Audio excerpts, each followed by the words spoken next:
the left side of the window, you will see that there are some panes. In this case, like real-time, historical, diagnostics, configuration, licensing, and logout. Under diagnostic options, you can see the system status actually.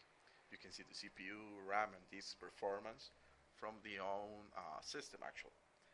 There are some other options to see modules, which modules are running in this case. At a time, we are running the web user interface module. Um, Once we configure another one, it will be showing here.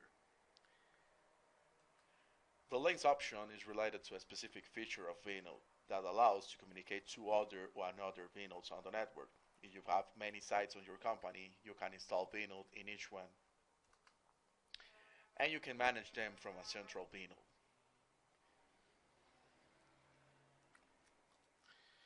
In here, you can restart the service or the whole service of vNode and export the logs for troubleshooting.